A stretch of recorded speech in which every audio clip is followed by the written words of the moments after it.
Well, tonight there are almost 8,000 students, or there are more than 8,000 students graduated from UT. So that great paragon of analytical rigor, Ask.com, says that the average American will meet 10,000 people in their lifetime. 10,000 people, that's a lot of folks.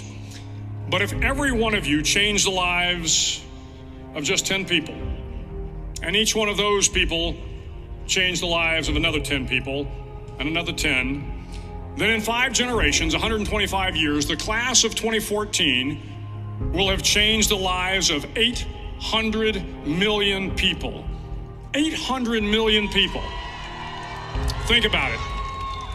Over twice the population of the United States. Go one more generation, and you can change the entire population of the world. 8 billion people. If you think it's hard to change the lives of 10 people, change their lives forever, you're wrong. I saw it happen every day in Iraq and Afghanistan. A young Army officer makes a decision to go left instead of right down a road in Baghdad, and the 10 soldiers with him are saved from a close-in ambush. In Kandahar province, Afghanistan, a non-commissioned officer from the female engagement team senses that something isn't right and directs the infantry platoon away from a 500-pound IED, saving the lives of a dozen soldiers.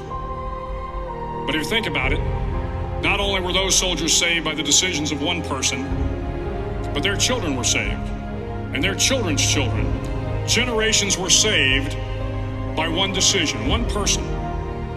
But changing the world can happen anywhere, and anyone can do it. So what starts here can indeed change the world. But the question is, what will the world look like after you change it?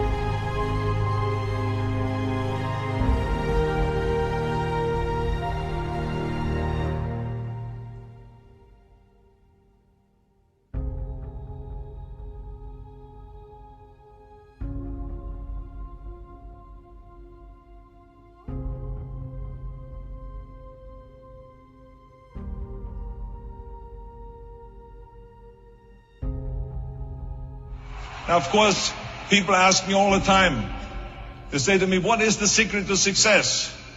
The first rule is trust yourself. And what I mean by that is so many young people are getting so much advice from their parents and from the teachers and from everyone. But what is most important is that you have to dig deep down and ask yourselves, who do you want to be? Not what, but who. And I'm talking about not what your parents and teachers want you to be, but you. I'm talking about figuring out for yourselves what makes you happy. And of course, rule number 2 is break the rules. We have so many rules in life about everything. I say break the rules, not the law, but break the rules.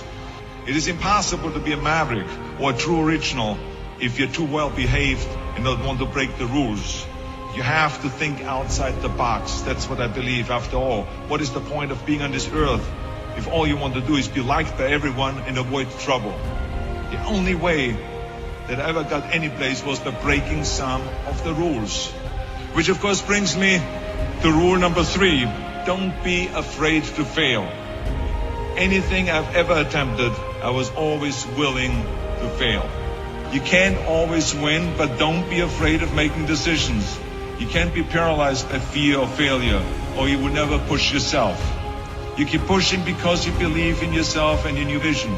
Which brings me to rule number 4, which is don't listen to the naysayers. I mean, how many times have you heard that you can't do this and you can't do that and it has never been done before? Just imagine if Bill Gates had quit when people said it can't be done. And that brings me to rule number 5, which is the most important rule of all. Work your butt off. You never want to fail because you didn't work hard enough. I never wanted to lose a competition or lose an election because I didn't work hard enough. I always believed leaving no stone unturned. Muhammad Ali, one of my great heroes, had a great line in the 70s when he was asked, how many sit-ups do you do? He said, I don't count my sit-ups. I only start counting when it starts hurting. When I feel pain, that's when I start counting because that's when it really counts. That's what makes you a champion. And that's the way it is with everything. No pain, no gain. And let me tell you, it is important to have fun in life, of course. But when you're out there partying, horsing around, someone out there at the same time is working hard. Someone is getting smarter and someone is winning. Just remember that. But if you want to win, There's absolutely no way around hard work. I've always figured out that there's 24 hours a day.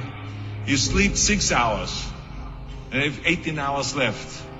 Now I know there's some of you out there now and says, well, wait a minute, I sleep 8 hours or 9 hours. Well, then just sleep faster, I would recommend. Because you only need to sleep 6 hours, then you have 18 hours left, and there's a lot of things you can accomplish. As a matter of fact, Ted Turner used to say always, early to bed, early to rise, work like hell, and advertise. Just remember, you can't climb the ladder of success with your hands in a pocket. And that takes me to rule number 6, which is a very important rule. It's about giving back. Whatever path that you take in your lives, you must always find time to give something back. Something back to your community, give something back to your state or to your country. As you prepare to go off into the world, remember those 6 rules. Trust yourself, break some rules, don't be afraid to fail, ignore the naysayers, work like hell, and give something back. We are in tough times now, and there's a lot of uncertainty in the world, but there's one thing certain. We'll be back.